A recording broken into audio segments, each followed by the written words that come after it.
কুফরি। যে নিজে করবে সেটাও কুফরি, যে সমর্থন দিবে সেটাও কুফরি।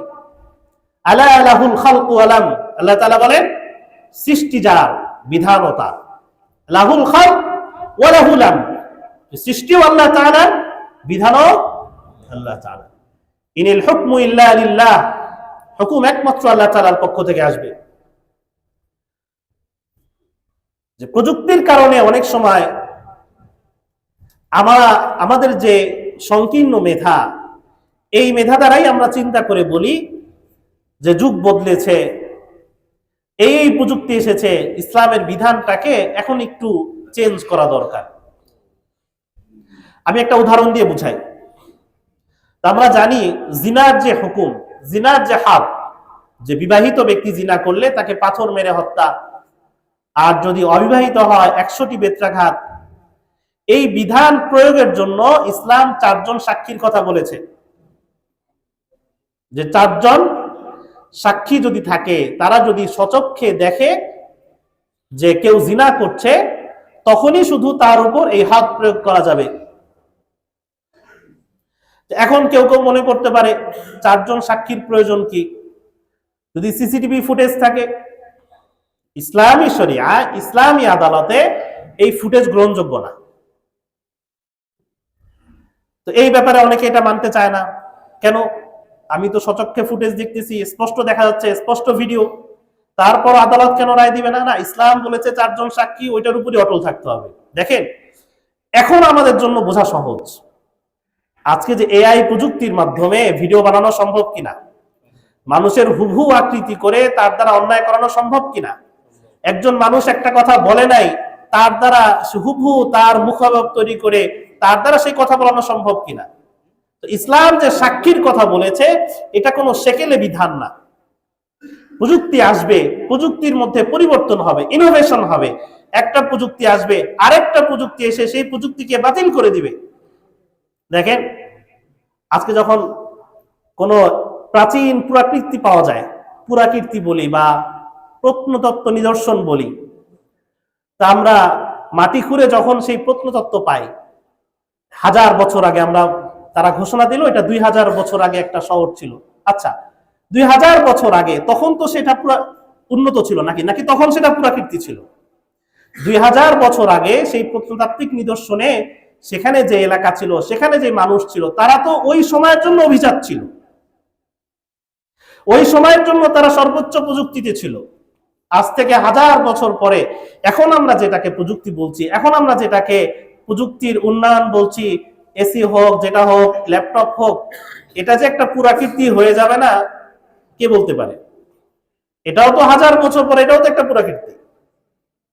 তো প্রযুক্তির পরিবর্তন হয়, প্রযুক্তির মধ্যে নতুনত্ব আসে, একটা আবিষ্কার আরেকটা আবিষ্কারকে ঠেলে বন্ধ করে দেয়, মিথ্যা প্রমাণিত করে। কিন্তু কোরআন তো মিথ্যা হবে না, আল্লাহর হুকুম তো মিথ্যা হবে না। এজন্য প্রযুক্তির উৎকর্ষ যতই হোক, প্রযুক্তির দোহাই দিয়ে ইসলামের কোন হুকুমকে পরিবর্তন করা, ইসলামের কোন হুকুমকে পরিবর্তন দূরের কথা, এটাকে সেকেলে মনে করা, পুরাতন মনে করা, যুগের জন্য সময়ের সাথে অনুপযুক্ত মনে করা যাবে না। ইসলাম সেকেলে না। যত সময় যায়, পার্থিব জিনিস, দুনিয়াবি জিনিস, এটা আগেরটা পরিবর্তন, পুরাতন হতে থাকে, যত সময় আসে আস্তে আস্তে নতুন হতে থাকে। আজ থেকে 20 বছর আগে মানুষের জীবনযাত্রার প্রণালী পুরনো ছিল, এর আগে আরো পুরনো ছিল, এখন নতুন, সামনে আরো নতুনত্ব আসবে। ইসলামের বিষয়টা উল্টো। সাহাবা আজমাইনের যুগ, সেটা গোল্ডেন এজ ছিল। আল্লাহ রাসূল সাল্লাল্লাহু আলাইহি ওয়াসাল্লামের যুগ, সেটা গোল্ডেন এজ ছিল। সবচাইতে সম্মানিত, সবচাইতে স্বাস্থ্য সচেতন, সবচাইতে আল্লাহ তাআলা ভীরু, খোদা ভীরু যুগ সেটা ছিল। যত দিন যাচ্ছে মানুষের আমল আখলাক আরো অধঃপতনের দিকে যাচ্ছে। তাই প্রযুক্তির সাথে ইসলামকে মিলানো যাবে না। এটা আল্লাহ তাআলার বিধান, লা তাবদীলা লিখালকিল্লাহ, লা তাবদীলা লিকালিমাতিল্লাহ। আল্লাহ তাআলার বিধানকে পরিবর্তন করা যাবে না, আল্লাহ তাআলার বিধানের ক্ষেত্রে হস্তক্ষেপ করা যাবে না। প্রতিবারই কোন নির্বাচিত সরকার আসলে বিভিন্ন এম্বাসির চাপে, বামপন্থীদের চাপে শরিয়ার উপর আঘাত আসে। কখনো ফতোয়া নিষিদ্ধ করা হয়, কখনো নারীদের জন্য ইসলামের যে সম্পত্তির বিধান, এই বিধানের ক্ষেত্রে আপনার নতুন বিধান দেওয়া হয়, এই বিধানকে বাতিল করা হয়। না, শরিয়ার যে বিধান, এই বিধানকে সংবিধান দ্বারা বাতিল করা যায় না, সংসদ আইন দ্বারা বাতিল করা যায় না, মানুষ চিন্তা করে বাতিল করতে পারে না।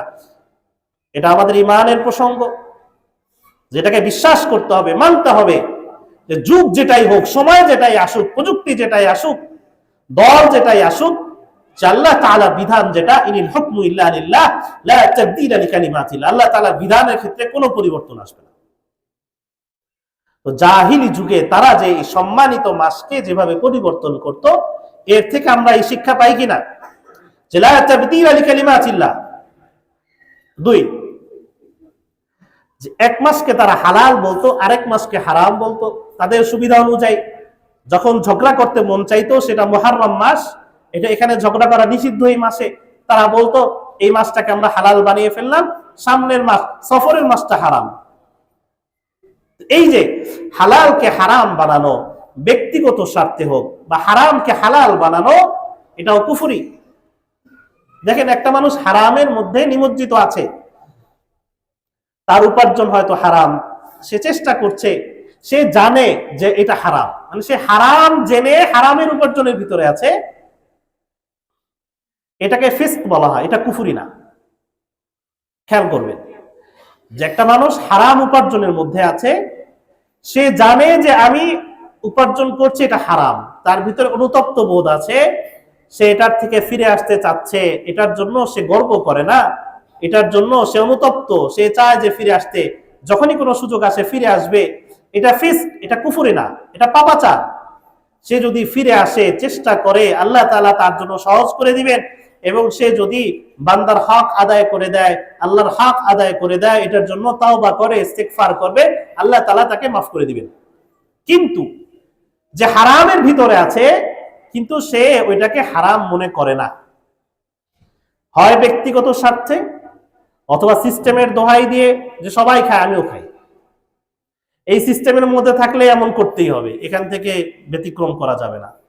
সিস্টেমের দোহাই দিয়ে বা ব্যক্তি স্বার্থকে শরিয়াতের উপর প্রাধান্য দিয়ে কেউ যদি হারামের ভিতরে থেকে হারামকে হালাল মনে করে, হারামের উপর তো আছে, সেটাকে হালাল মনে করে আছে, এটা কুফরি। বুঝা গেল বিষয়টা? যে হারামের মধ্যে থাকা, হারাম মনে করে, সেটা কুফরি না, সেটা পাপাচার। লোকটা হারামের মধ্যে আছে, সে নিজেও জানে আমি হারামের মধ্যে আছি, কিন্তু কেউ যদি হারামকে হালাল মনে করে, যে আমি মদ খাবো, বিসমিল্লাহ বলে খেলে সেটা হালাল হয়ে যাবে, নাউজুবিল্লাহ মিন যালিক, কেউ যদি কোন ধরনের সিস্টেমের দোহাই দিয়ে, ব্যক্তি স্বার্থকে প্রাধান্য দিয়ে হারামকে হালাল মনে করে, কিংবা কোন হালালকে হারাম মনে করে, এই ধরনের বিকৃতি সাধন করে, এটা কুফরি, সেই ইমান থেকে বের হয়ে যায়। তাকে আবার নতুন করে ইমানদার হইতে হবে। এটা অনেক বড়, কুফরের বিধান তো অনেক কঠিন, যে হুজুরা সবাই কাফের বানায় দেয়, বিষয়টা এমন না। জানবেন যে কোন বিধানটা কুফরি, আসলেই কুফরি, এবং কুফরি হলে তো স্ত্রীও হারাম হয়ে যায়, তো দিন থেকে বের হয়ে যায়। তাই সাবধান, ইসলাম যেটাকে হালাল বলেছে সেটাকে হালালই বলতে হবে, হালালই মনে করতে হবে। আমার অপরিপক্কতা থাকতে পারে, আমার দুর্বল ইমান, দুর্বল আমল থাকতে পারে, কিন্তু যেটাকে ইসলাম হালাল বলেছে সেটাকে আমাকে হালাল বলতেই হবে, ভাবতেই হবে। আল্লাহ রাব্বুল আলামিন ইরশাদ করেন, ওয়ালা তাকুলু লিমা তাসিফু আলসিনাতুকুমুল কাযিব হাযা হালাল ওয়া হাযা হারাম লিতাফতারু আলাল্লাহিল কাযিব ইন্নাল্লাযীনা ইফতারুনা আলাল্লাহিল কাযিবা লা ইউফলিহুন। আল্লাহ তাআলা বলেন যে তোমাদের মিথ্যা জবান দ্বারা, মিথ্যা দ্বারা সিক্ত এই জবান দ্বারা, লা তাকুলু বইলো না, হাযা হালাল ওয়া হাযা হারাম, না জেনে এইটা হালাল এইটা হারাম, এই ধরনের তাবেদারি করো না, এই ধরনের পণ্ডিতি করো না। লা তাকুলু বলো না, কেন? লিতাফতারু আলাল্লাহিল কাযিব, তুমি আল্লাহ তাআলার উপর মিথ্যা অপবাদ দিয়ে বসবে। আল্লাহ তাআলা একটাকে হালাল বলেছেন, আমি যদি সেটাকে হারাম বলি, তাহলে কাকে অপবাদ দেওয়া হয়? আল্লাহ। আল্লাহ হারাম বলেছেন, আমি হালাল বললাম, আল্লাহ হালাল বলেছেন, আমি হারাম বললাম, তো লিতাফতারু আলাল্লাহিল কাযিব, আল্লাহ বলছেন যে সাবধান, এই কাজ করো না, এটা আল্লাহর উপর অপবাদ দেওয়া হয়, মিথ্যা অপবাদ দেওয়া হয়। ইন্নাল্লাযীনা ইফতারুনা আলাল্লাহিল কাযিব লা ইফলিহুন, যারা আল্লাহর উপর মিথ্যা অপবাদ দিবে তারা কখনো দুনিয়াতেও সফলকাম হবে না, আখিরাতেও সফলকাম হবে না। হালালকে হারাম বানানো যাবে না, হারামকে হালাল বানানো যাবে না। ইয়া আইয়ুহাল্লাযীনা আমানু লা তুহাররিমু তাইয়্যিবাতি মা হাল্লাল্লাহু লাকুম, আল্লাহ তাআলা ইরশাদ করেন যে ঈমানদাররা, যেটাকে আমি হালাল করেছি সাবধান, তোমরা সেটাকে হারাম ঘোষণা দিও না। তো ব্যক্তি স্বার্থে, দলীয় স্বার্থে, অন্যের স্বার্থে, যেভাবেই হোক কোনো হালালকে হারাম ভাবা যাবে না, কোনো হারামকে হালাল ভাবা যাবে না। 3 নম্বর, শরিয়াতকে সব সময় উরফ থেকে প্রাধান্য দিতে হবে। তাকদীমুশ শরিয়া আলাল উরফ, অর্থাৎ সংস্কৃতি থেকে, কালচার থেকে সব সময় শরিয়াতকে প্রাধান্য দিতে হবে। আমাদের জন্য আমরা বলতে এখন তো জাহিলি যুগ নাই, আছে ইসলাম ছাড়া যেটা সেটাই জাহিলিয়া, ইসলাম ছাড়া যেটা সেটাই জাহিলিয়া। উপমহাদেশে অনেক বড় একজন বুজুর্গ ব্যক্তি ছিলেন আবুল হাসান আলী নদভী। তিনি আরব ছিলেন না, কিন্তু আরবরা তাকে আরবীয় আলেমদের থেকেও বেশি শ্রদ্ধা করত।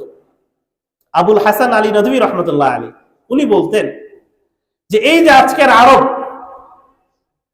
এই আরবের ইতিহাস থেকে যদি আল্লাহ রসুল সাল্লাল্লাহু আলাইহি ওয়াসাল্লামকে নাই করে দেওয়া হয়, পাশে রাখা হয়, তাহলে এই আরব আগেও জাহেলি, এখনো জাহেলি। কারণ আল্লাহ রসুল সাল্লাল্লাহু আলাইহি ওয়াসাল্লাম ছাড়া তো আরবের কোনো অস্তিত্ব নাই, তাদের কোনো সম্মান নাই, তাদের গৌরবের কোনো বিষয় নাই। আরবের যা সবকিছুই আল্লাহ রসুল সাল্লাল্লাহু আলাইহি ওয়াসাল্লাম। এই কথা আমি এই জন্য আল্লাহ যে জাহিলি যুগ যে চলে গিয়েছে, আমরা ইতিহাসের একটা অংশ মনে করি, না, এখনো জাহিলিয়া আছে, এখনো জাহিলিয়া আছে। ইসলাম ছাড়া যেটা সেটাই জাহিলিয়া, সেটাই মূর্খতা। জাহালাত অর্থ মূর্খতা, অজ্ঞতা। ইসলাম ছাড়া যেটা সেটাই জাহিলিয়া। আজকে দেখেন যে কয়েকদিন আগে জানাজা হলো দেশনেত্রী বেগম খালেদা জিয়ার, তো তার ছেলে বললো যে মরহুমা খালেদা জিয়া, কিন্তু আমি পত্রিকা খুলে দেখলাম যে পত্রিকায় সব জায়গায় লেখা মহাপ্রয়াণ, প্রয়াত। এগুলো কোত্থেকে আসছে? হ্যাঁ, এই শব্দগুলো তো আমাদের না। আমাদের জন্য এই কলকাতার সংস্কৃতি এটা সম্পূর্ণ জাহিলিয়া, পাশ্চাত্য সংস্কৃতির জাহিলিয়া। এই জাহিলিয়াতের বিরুদ্ধে, এই কালচারাল আগ্রাসনের বিরুদ্ধে আমাদের লড়াই জারি রাখতে হবে। মনে রাখতে হবে যে ইসলামী শরিয়া এর একটা ভাব আছে, এর একটা রং আছে। এই অন্যান্য কালচার এটা আমাদের এই রংকে নষ্ট করে দিতে চায়। আস্তে আস্তে এই সুষুমনের ভিতরে, যুব সমাজের ভিতরে ইসলামই হারিয়ে যাবে। এই বিষয়টা যতটা আমরা সহজ মনে করি, হালকা মনে করি, ততটা হালকা না। শেষকৃত্য মানে কি? অন্তিম যাত্রা মানে কি? আমরা কি অন্তিম যাত্রা বলি? অন্তিম যাত্রা এই শব্দের সাথে ইসলামী শরিয়া সাংঘর্ষিক না। এটা কি শেষ যাত্রা? এটা তো শুরু। আখিরাত তো আরেক জীবনের শুরু, আসল জীবনের শুরু। আমরা ইন্তেকাল বলি। ইন্তেকাল শব্দের অর্থ স্থানান্তর, এক স্থান থেকে আরেক স্থানে স্থানান্তর, দুনিয়া থেকে আখিরাতে স্থানান্তর। তো শেষকৃত্য, অন্তিম যাত্রা, এটা তো হিন্দুত্ববাদী কালচার। এই শব্দগুলো আমাদের মধ্যে এখন বেশি। মরহুমা আরবি শব্দ উচ্চারণ করতে আমরা যেন ইতস্তত বোধ করি, এটা যেন কেমন যেন খ্যাত খ্যাত মনে করি, যে না, আমি যদি একটু সংস্কৃত ভাষায় কথা বলি, আমি যদি সংস্কৃত শব্দে কথা বলি, আমি যদি কলকাতার অ্যাকসেন্টে কথা বলি, এই শব্দগুলো বেশি প্রয়োগ করি, আমি হয়তো বেশি জাতে উঠবো না। আশ-শরিআতু আওলা মিনাল আরাফিল জাহিলিয়া। সকল ধরনের কালচার, সংস্কৃতি শরিয়াতকে প্রাধান্য দিতে হবে সকল ক্ষেত্রে। আজকে আমরা কবরে ফুল নিয়ে যাব কেন? একজন মুসলিম কেন কবরে ফুল নিয়ে যাবে? এটা তো মৃত ব্যক্তির সাথে তামাশা। যে মারা গিয়েছে সে এমনি বিপদে, আপনি তাকে ফুল দিচ্ছেন, এটা তো আমাদের শরিয়াত দেশে তামাশা হয়ে গেল। তার সাথে তাকে তাচ্ছিল্য করা হচ্ছে, অপমান করা হচ্ছে। আপনি দোয়া করেন, কাছে গিয়ে দোয়া করেন, ঘরে বসে দোয়া করেন। এই যে আমি শুধু জানাজার কথা বললাম, শব্দের কথা বললাম, আমাদের প্রত্যেক ক্ষেত্রে আপনি দেখবেন ব্যক্তিগত পর্যায়ে আমার আমি আমি আমি কিভাবে চলছি, আমার জীবন, আমার হেয়ার কাট। দেখেন বাচ্চারা কার হেয়ার কাট অনুসরণ করে? হ্যাঁ, বিভিন্ন নায়ক নায়িকার হেয়ার কাট অনুসরণ করে। আমার বিভিন্ন কালচার, বিভিন্ন অনুষ্ঠানগুলো কিভাবে হচ্ছে, জন্মদিন কিভাবে পালন হচ্ছে, বিবাহ শাদী সামাজিক অনুষ্ঠানগুলো কিভাবে হচ্ছে, আমরা সব দেখবো যে হয় হিন্দুত্ববাদী কালচার অথবা পাশ্চাত্যের কালচার। গ্লোবালাইজেশনের প্রভাবে ইন্টারন্যাশনাল কালচারকে আমরা ফলো করছি অথবা প্রতিবেশী দেশের কালচার ফলো করছি। ইসলামী কালচার কোথায়? ইসলামী কালচার আস্তে আস্তে হারিয়ে যেতে বসছে। এই কালচারকে পুনরুদ্ধার করতে হবে। আল্লাহ রাসূল সাল্লাল্লাহু আলাইহি ওয়াসাল্লামের জীবন মিশনের অন্যতম একটা অংশ ছিল এই কালচারের বিরুদ্ধে লড়াই করা। জাহিলি যুগের সমস্ত কুসংস্কারের বিরুদ্ধে আল্লাহ রাসূল সাল্লাল্লাহু আলাইহি ওয়াসাল্লাম লড়াই করেছে, রক্ত দিয়েছেন। একটা তো আমরা দেখি বিভিন্ন গোত্রের সাথে লড়াই, তার যে সামাজিক আন্দোলন, এটাই তো বেশি ছিল, এটাই তো বড় অংশ জুড়ে ছিল। যুদ্ধ তো একদিন দুই দিনের। আল্লাহ রাসূল সাল্লাল্লাহু আলাইহি ওয়াসাল্লাম সাহাবা আজমাইনকে যে গড়ে তুলেছেন, কিসের ভিত্তিতে গড়ে তুলেছেন? যে সাবধান, এই যে সামাজিক প্রথা, আর এটা হলো ইসলামী প্রথা। প্রত্যেক জায়গায় হাতে নাতে হাতে কলমে নাম রাখা থেকে শুরু করে জীবনযাত্রা চলাফেরা থেকে শুরু করে কত ধরনের কুপ্রথা ছিল, যে কোথাও গেলে তীর মেরে যেত যে আমার যাত্রাটা কি শুভ না অশুভ। তো প্রত্যেক ক্ষেত্রে পদে পদে আল্লাহ রাসূল সাল্লাল্লাহু আলাইহি ওয়াসাল্লাম এই জাহিলি কালচারের বিরুদ্ধে লড়াই করেছেন, বিকল্প দিয়েছেন যে না এটা না এটা। তো সব ক্ষেত্রেই তো বিকল্প আছে। ইসলাম তো পূর্ণাঙ্গ জীবন ধর্ম। কেন আমাকে অন্য কালচার নিতে হবে? কেন আমাকে হিন্দুত্ববাদী কালচার নিতে হবে? কেন আমাকে পাশ্চাত্য কালচার নিতে হবে? আল্লাহ রাসূল সাল্লাল্লাহু আলাইহি ওয়াসাল্লাম যে ইসলামী আদর্শ, ইসলামী সংস্কৃতি আমাকে উদ্বুদ্ধ করেছে আমাদের জীবনের প্রত্যেকটা ক্ষেত্রে, ব্যক্তি জীবনে, সামাজিক জীবনে, রাষ্ট্রীয় জীবনে ইসলামী সংস্কৃতিকে পুনরুদ্ধার করতে হবে। আল্লাহ রাসূল সাল্লাল্লাহু আলাইহি ওয়াসাল্লাম ইরশাদ করেছেন, মান আহদাথা ফি আমরিনা হাযা মা লাইসা মিনহু ফাহুয়া রাদ্দুন। যে জিনিসই হোক, যত ভালো জিনিসই হোক, যদি আমার নির্দেশের মধ্যে না থাকে, আমার সুন্নাহর মধ্যে না থাকে, তাহলে সেটা বাতিল, ফাহুয়া রাদ্দুন। আল্লাহ রাব্বুল আলামিন ইরশাদ করেন, ওয়ামা কানা লিমুমিন ওয়ালা মুমিন ইযা কাদাল্লাহু ওয়া রাসূলুহু আমরা আন ইয়াকুনা লাহুমুল খিয়ারাতু মিন আমরিহিম ওয়া মান ইয়াসিল্লাহা ওয়া রাসূলাহু ফাকাদ দাল্লা দালালান মুবিনা। আল্লাহ তাআলা কিংবা আল্লাহর রাসূল যখন কোনো বিষয়ের ক্ষেত্রে কোনো বিধান দিবেন, সেই বিষয়ের ক্ষেত্রে কোনো মুমিন নর নারীর জন্য অনুমতি নেই, জায়েজ নেই সেখানে নিজের কোনো ইখতিয়ার পেশ করা, নিজের কোনো মতামত পেশ করা। আমি অন্য কালচার কি গ্রহণ করবো? এক্ষেত্রে তো আমার মতামতই গ্রহণযোগ্য না। যেক্ষেত্রে আল্লাহ এবং আল্লাহ রসুলের মতামত আছে, হুকুম আছে, সেক্ষেত্রে আমার নিজের মতামতই গ্রহণযোগ্য না। অন্য একটা নেওয়া তো আরো দূরের কথা। আফাহুকমাল জাহিলিয়াতি ইয়াবগুন, আল্লাহ তাআলা বলছেন যে জাহিলিয়ার হুকুম কি কেন তালাশ করছো? আবাতাহুন ইনদাহুমুল ইজ্জা, তোমরা কি ভাবো যে এই কালচার গ্রহণ করলে তোমরা সম্মানিত হবে? না, ইন্নাল ইজ্জাতা লিল্লাহ ওয়া লিরাসূলি ওয়া লিল মুমিনিন। আল্লাহ তাআলা ইজ্জত রেখেছেন মুমিনদের জন্য, যারা আল্লাহ এবং আল্লাহ রাসূলের পরিপূর্ণ অনুসরণ করে। তো মুহতারাম, জাহিলি যুগে যে সম্মানিত মাস নিয়ে তারা যে বিকৃতি ঘটাতো, এর থেকে আমরা আরো একটি শিক্ষা পাই, সেটা হলো যে কোনো বিধান মানার ক্ষেত্রে বিধান মানলেই হবে না, সেটাকে আল্লাহ এবং আল্লাহ রাসূল যেভাবে মানতে বলেছেন কাইফিয়াতটা গুরুত্বপূর্ণ। দেখেন, তারা তো সম্মানিত মাসকে, মক্কার কাফেররা সম্মানিত মাসকে রজব, জিলকাদ, জিলহাজ, মুহাররম এই মাসগুলোকে মানতো, কিন্তু তাদের নিজেদের মতো মানত। তারা কাবাকে সম্মান করত, কিন্তু নিজেদের মতো করে, নিজের খাহেশকে শরীয়তের উপর প্রাধান্য দিত। আজকে অনেকে মানে যাকাত দিচ্ছে, হজ করছে, কিন্তু এলেমের অভাবে, আলেমদের সাথে সাহচর্যের অভাবে, এলেম অর্জনের অভাবে তার মানাটা শরিয়া সম্মত হচ্ছে না, সুন্নাহ সম্মত হচ্ছে না। তাই কোনো বিধান মানাটাই যথেষ্ট না, আমাকে দেখতে হবে এই বিধানের কাইফিয়াত একদম শুরু থেকে শেষ পর্যন্ত সেটা সুন্নাহ মোতাবেক হচ্ছে কিনা। যদি সুন্নাহ মোতাবেক না হয় তাহলে সে আমল বাতিল। সুন্নাহ মোতাবেক না হয়, আল্লাহ রাসূল সাল্লাল্লাহু আলাইহি ওয়াসাল্লাম যেভাবে নিজে করেছেন, সাহাবাকে যেভাবে শিখিয়েছেন, সেভাবে যদি না হয় সেটা বাতিল। তো এই যে 4টা মাস আল্লাহ তাআলা সম্মানিত ঘোষণা করেছেন, এর মধ্যে আজকের যে মাস চলছে রজব মাস, এই রজব মাস অন্যতম। আমি আবারও বলছি, এই রজব মাসে নির্ধারিত কোনো আমল নেই, কোনো নামাজ রোজা নেই, যে রজবের রোজা বলতে কিছু নেই, কোনো অনুষ্ঠান খাবার দাবার কোনো দিবস পালন নেই। 27শে রজব সবে মেরাজ বলা হয়, কিন্তু ইতিহাসবিদরা এক্ষেত্রে সন্দেহ পোষণ করেছেন যে রজব মাসের ব্যাপারে তারা শিওর, কিন্তু 27 তারিখ কিনা এই ব্যাপারে তারা আপত্তি পেশ করেছেন। যারা ইতিহাসবিদ সিরাতবিদ তারা অনেকেই বলেছেন যে না, 27 রজবে না। এটা কিভাবে এসেছে আমরাও জানি না। তো বিশেষ দিবসকে 27শে রজবকে আমরা কেন্দ্র করে যে হ্যাঁ আমরা মেরাজের রোজা রাখছি, মেরাজের রোজা বলতেও কিছু নেই। কিন্তু যেটা আছে যে আল্লাহ রাসূল সাল্লাল্লাহু আলাইহি ওয়াসাল্লাম সাহাবাদের আমল থেকে প্রমাণিত যে তারা এই রজব মাসে বেশি বেশি রোজা রাখতেন। শাবান মাস রমজানের পূর্ব প্রস্তুতি হিসাবে বেশি বেশি রোজা রাখতেন। আমি কয়েকটা হাদিস শুনে শেষ করি।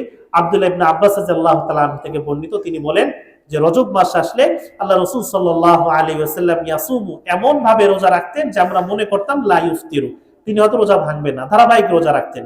ওয়া ইফতিরু হাত্তা নাকুলা লা ইয়াসুমু, যে আবার এমন ভাবে রোজা ভাঙতেন মনে হতো যে তিনি আর রোজা রাখবেন না। অর্থাৎ তিনি কিছুদিন রোজা রাখতেন, আবার কিছুদিন অফ দিতেন, আবার কিছুদিন রোজা রাখতেন। আবু হুরায়রা রাদিয়াল্লাহু তাআলা আনহু থেকে বর্ণিত যে তিনি বলেন রাসূলুল্লাহ সাল্লাল্লাহু আলাইহি ওয়াসাল্লাম লাম ইউতিম্মা সাওমা শাহরিন বা'দা রমাদান ইল্লা রাজব ওয়া শাবান, আল্লাহ রাসূল সাল্লাল্লাহু আলাইহি ওয়াসাল্লাম রমজানের পরে সবচাইতে বেশি যেই মাসে মাসব্যাপী রোজা রাখতেন সেটা হলো রজব এবং শাবান। আল্লাহ রাসূল সাল্লাল্লাহু আলাইহি ওয়াসাল্লাম এক সাহাবীকে, যে সাহাবী সারা বছর রোজা রেখেছিল, সারা বছর রোজা রেখে একদম কাহিল হয়ে যায়, দুর্বল হয়ে যায়, আল্লাহ রাসূল সাল্লাল্লাহু আলাইহি ওয়াসাল্লাম বললেন লিমা আযাবতা নাফসাক, তুমি কেন নিজেকে কষ্ট দিলা? হ্যাঁ, সারা বছর তো রোজা রাখা এমন কোনো বিধান নাই। লিমা আযাবতা নাফসাক, তুমি তো অসুস্থ হয়ে গেছো, তোমার তো চেহারা চেঞ্জ হয়ে গেছে। আল্লাহ রাসূল সাল্লাল্লাহু আলাইহি ওয়াসাল্লাম বললেন যে সুম শাহরা সবর ওয়া ইয়াওমান ফি কুল্লি শাহর, তুমি রমজানের রোজাগুলো রাখো আর প্রত্যেক মাসে একটা করে রোজা রাখো। তো সেই সাহাবী বলল জিদনি, আমাকে আরো বাড়িয়ে দেন, আমার শক্তি আছে। আল্লাহ রাসূল সাল্লাল্লাহু আলাইহি ওয়াসাল্লাম বললেন তাহলে মাসে 2 দিন করে রোজা রাখো। তিনি বললেন আরো বাড়িয়ে দেন। আল্লাহ রাসূল সাল্লাল্লাহু আলাইহি ওয়াসাল্লাম বললেন তাহলে তুমি মাসে 3 দিন করে রোজা রাখো। তিনি আরো বাড়িয়ে দিতে বললে আল্লাহ রাসূল সাল্লাল্লাহু আলাইহি ওয়াসাল্লাম তখন বললেন সুম আশহুরুল হুরুম ওয়াতরুক, সুম আশহুরুল হুরুম ওয়াতরুক, 3 বার বললেন যে তুমি হারাম মাসে অর্থাৎ জিলকাদ, জিলহজ, মুহররম এবং রজব এই 4 মাসে রোজা রাখো এবং ভাঙো, আবার রোজা রাখো এবং ভাঙো। ভাঙো বলতে মানে রোজা না রাখো আর কি, মাঝে কিছুদিন রোজা রাখো কিছুদিন না রাখো। তো এই মাসে রোজা রাখা আল্লাহ রাসূল সাল্লাল্লাহু আলাইহি ওয়াসাল্লামের নিজের আমল, সাহাবীদের আমল, তাবেঈনদের আমল থেকে যেটা পাওয়া যায় যে রজব মাসে তারা বেশি বেশি রোজা রাখতেন, তবে ধারাবাহিক রাখতেন না। হয়তো 2 দিন 3 দিন রোজা রাখতেন, আবার 2 দিন রোজা রাখতেন না, আবার কয়েকদিন রোজা রাখতেন। তো আমরা চেষ্টা করব এই রজব মাসে রোজা রাখা। একটা দোয়া আছে, আল্লাহুম্মা বারিক লানা ফি রজবা ওয়া শাবান ওয়া বাল্লিগনা রমাদান। এটা যে হাদিস মুসনাদ আহমদ শরীফের হাদিস, তাবরানী শরীফের হাদিস, এই হাদিসের সনদ দুর্বল। তো অনেকে এটাকে নিষেধ করেন, হ্যাঁ, যে এই সনদ, কিন্তু না, এটা আমলযোগ্য। যদিও সনদ দুর্বল হয় কিন্তু এটা জাল না, এটা বানোয়াট না, এটা সনদে দুর্বল আছে, রাবির দুর্বলতা আছে, কিন্তু এটা আমলযোগ্য। 2টা কারণে আমলযোগ্য। একটা হলো যে রমজানের জন্য দোয়া করা, রমজান পর্যন্ত হায়াত পাওয়ার জন্য দোয়া করা, এটা শরিয়া সম্মত। কোন আমলের জন্য যে আল্লাহ আমি যেন হজ করতে পারি, আপনি আমাকে বাঁচিয়ে রাখেন, আমি যেন রমজানটা পাই, আপনি আমাকে বাঁচিয়ে রাখেন, এই যে ধারণা এটা শরিয়া সম্মত। তো এটা যদিও সনদটা দুর্বল, কিন্তু এই হাদিসের যে অর্থ, এই অর্থ সেটার প্রতি খেয়াল করে এটা আমলযোগ্য। সুতরাং আমরা এই দোয়াটাও করব, আল্লাহুম্মা বারিক লানা ফি রজবা ওয়া শাবান, হে আল্লাহ এই রজব মাসে আপনি আমাকে বরকত দান করুন, শাবান মাসে আপনি আমাকে বরকত দান করুন, ওয়া বাল্লিগনা রমাদান, এবং রমজান পর্যন্ত আমাকে পৌঁছে দিন, অর্থাৎ রমজান পর্যন্ত আপনি আমাকে হায়াত দিন। দেখেন, মানুষ আল্লাহ তাআলার কাছে হায়াত চায় দুনিয়াবী বিষয়ের জন্য, যে আল্লাহ এই 3 তালাক করার আগ পর্যন্ত যেন আমি বেঁচে থাকি, সন্তান বিয়ে দেওয়ার আগ পর্যন্ত যেন আমি বেঁচে থাকি। কিন্তু হাদিস আমাদেরকে কি শেখাচ্ছে? যে আমলের জন্য দোয়া করতে হবে, যে আল্লাহ আমার এখন হজ আমার তৌফিক হয়নি, সামর্থ্য হয়নি, তো হজ করার আগ পর্যন্ত যেন আমি বেঁচে থাকি। সামনে রমজান, রমজান অনেক বড় সুযোগ, ইবাদতের বিরাট মৌসুম। যারা রমজান পর্যন্ত, দেখেন গত রমজানে অনেকে ছিল, আজকে নাই। হ্যাঁ, আপনার আত্মীয় স্বজন, প্রতিবেশী, বন্ধু বান্ধবদের ভিতরে অনেকে নাই। তো আমিও থাকবো কিনা জানি না। তো আরেকটা রমজান যেন আমি পাই, রমজান কাছাকাছি চলে আসছে, আর হয়তো 1.5 মাসের মতো সময় আছে কাছাকাছি, তো আমি দোয়া করি এখন থেকে যে আল্লাহুম্মা বারিক লানা ফি রজব ওয়া শাবান ওয়া বাল্লিগনা রমাদান। হে আল্লাহ, আপনি আমাকে রমজান পর্যন্ত পৌঁছে দিন, রমজান পর্যন্ত হায়াত দিন, এবং জীবনে আরো একটি রমজান যেন যোগ হয় সেই তৌফিক দান করুন। তো এই মাসে আমরা বেশি বেশি রোজা রাখবো, সকল ধরনের অপসংস্কৃতি কালচার থেকে আমরা দূরে থাকবো। আল্লাহ তাআলা আমাদেরকে তৌফিক দান করুন। ওয়া আখির দাওয়ানা আনিল হামদুলিল্লাহি রাব্বিল আলামিন।